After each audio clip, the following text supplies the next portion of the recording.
Ya Rabbi bil Mustafa. Ada seorang sahabat, ya, tatkala beliau Rasulullah menyerukan jihad, datang Rasulullah, saya pengen jihad juga. Kata Nabi, alaka ummun, apa kamu punya ibu di rumah? Ada ya Rasul.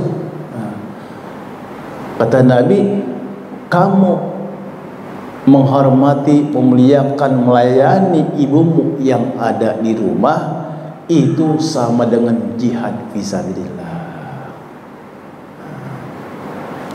Yang kedua,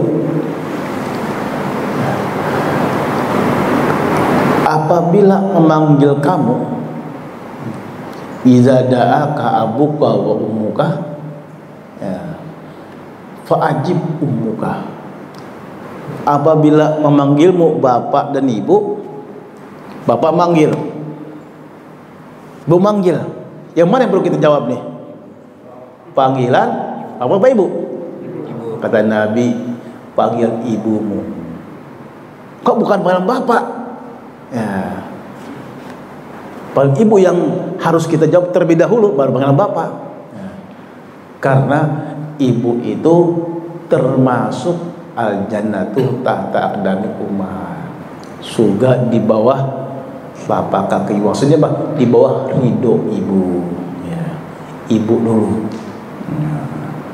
Karena secara nyata di masyarakat, orang kalau ditinggal mati oleh suaminya, anaknya ada 7, itu si ibu bisa merawat anak 7 sampai dewasa.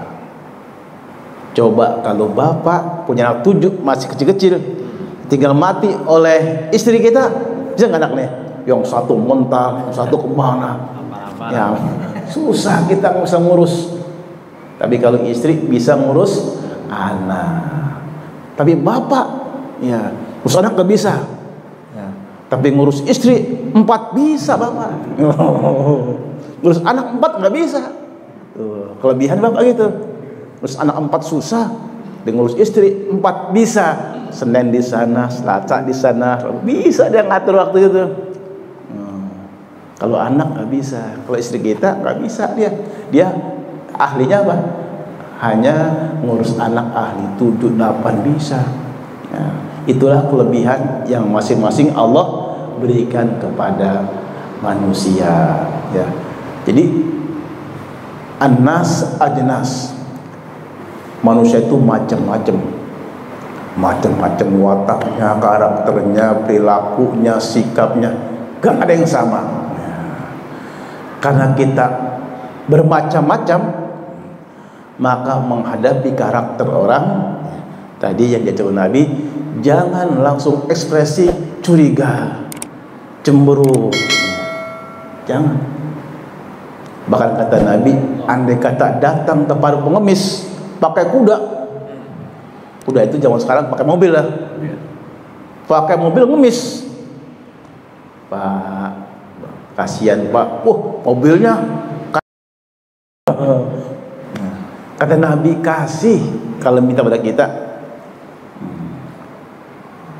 Apalagi pengemisnya nggak pakai mobil pengemis, kita kasih. Ini maksudnya adalah pembelajaran menghadapi orang. Kalau kita nggak memberi pun dengan bahasa yang baik. Jangan kita kasar, pakai mobil nyapir loh, mobil aja jual tuh, gitu ya. Ini pembelajarannya.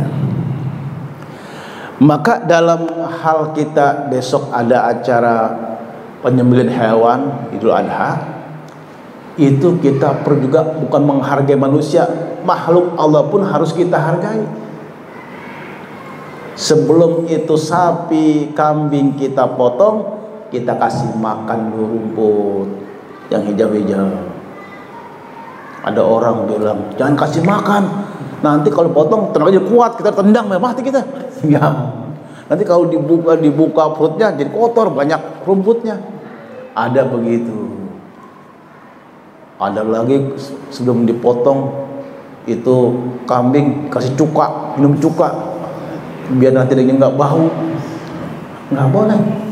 Ya, kita menghormati bukannya manusia, ya, tapi binatang. Ya. Sebelum kita memotong kambing, kita kasih makan. Yang kedua, hormati apa? Tajamkanlah pisaumu sebelum kau menyembelih sapi atau kambing. Tajam. Langsung, ya, tewak aja. Bahkan kalau perlu, kalau bisa nih, tempat penyembelihan hewan ini, ya, dijauhkan dari tempat kumpulnya hewan yang kita akan sembelih. Pak Ustadz, di Jakarta halaman sempit. Gimana cekali kampung bisa? Ya, di Jakarta kambing di sono sampai sini susah, kecuali itu yang udah dibangun bisa susah. Nah, yang paling tidak agak jauhan, nah, jangan dekat, jatuh dekat, karena baunya itu dia pasti melihat, ya, dia merasakan. Nah hadirin, ya, ini yang diajarkan oleh Rasulullah SAW. Bahkan Nabi mengatakan dalam kehidupan kita sehari-hari ini, ya, tabassumuka fi wajhi ahika laka shadaqatun. Senyum kamu, sumringah, dengar ya Jawa ya. Ajar sumringahmu, ajarmu, senyummu di hadapan saudaramu itu bagimu sedekah pahalanya. Sama dengan kita sedekah, nggak ngasih duit, senyum aja. Senyum mulu nih. Sedekah Ustaz, pahala sedekah. Oh iya, tapi jangan senyum doang. Senyum duit nggak keluar duit, jangan. Itu maksudnya duitnya nggak ada. Jangan duit kakak senyum kakak, monyong, nggak boleh. Nah, senyum kita di hadapan teman kita itu masuk dalam kategori sedekah. Itu, ya. Bahkan ciri-ciri orang yang awet muda itu orang yang banyak senyum. Banyak sendirian senyum, hati-hati. Di depan itu senyum sendirian. Wah, jangan. Itu udah apa? Kacau itu. Depan orang senyumnya. Jangan sendirian. Tadi musola sendirian senyum ini. Apa tuh ya? Aduh, kacau ini. Nanti persepsinya lain lagi. Maksudnya ketemu orang, ya, itu sapa kita sambil tersenyum. Ya, ya.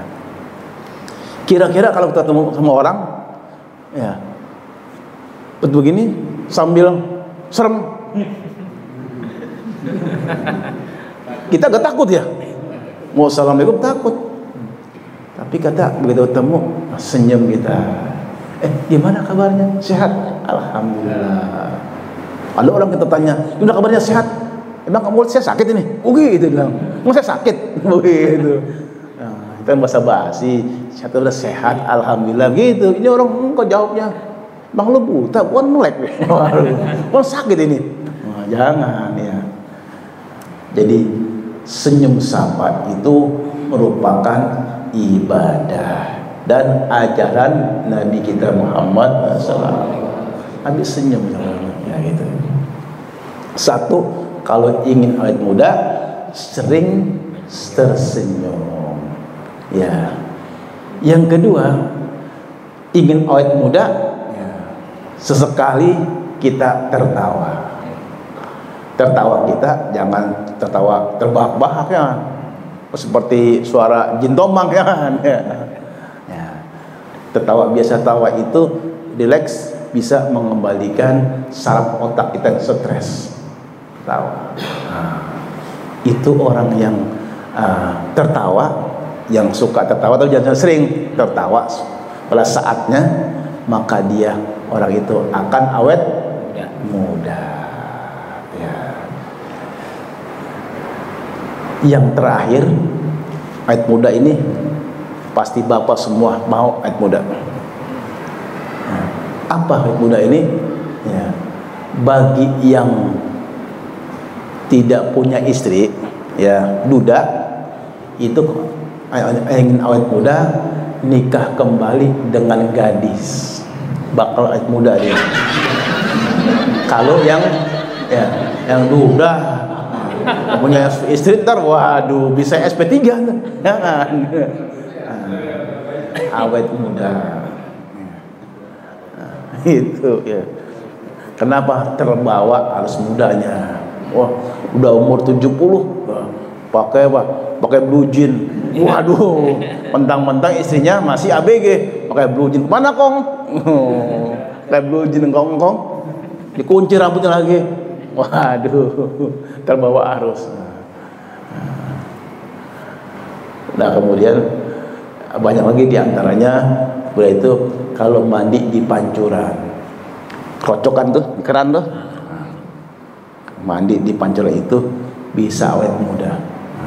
Kalau di bakul kayu, enggak, pancuran terus. Kalau kamu enak tuh, pakai apa? Bambu ya. Di sini kita gampang, desain aja pipa talon kayak bambu, gambar bambu. Dicat bambu, mandi di pancuran bakal awet muda. Dan kiat yang lain adalah makan apel di waktu pagi sahur, ya. Di waktu subuh makan apel, awet muda. Apel apa nih saya bilang nih? Nggak tahu apel apa nih ya. Kalau apel yang asem bisa sakit perut lagi ya. Itu salah satu kiatnya, ya. Nah, insya Allah kita beberapa hari kemudian bertemu dengan Idul Adha, yang usia panjang umur, sehat walafiat, pada awet muda, banyak-banyak senyum, dan juga sewaktu berusahakan tertawa, jangan cemberut aja, manyun aja, jangan gitu. Dikit apa mati, dikit jangan mati mulu karena hidupnya ya. Mati, waduh, jangan, senyum aja, ya. Istri lagi marah-marah, senyum. Bapak gimana sih? Senyum aja. Bu, senyum aja. Alhamdulillah, senyum aja. Iya. Jangan dia timpalin, bisa perang. Senyum. Bapak dibilang kayak senyum-senyum aja ini. Ya bisa kemudian lagi, Bu. Hanya ini bisa sedekah saya kamu nih. Sedekah gitu. Amin ya rabbal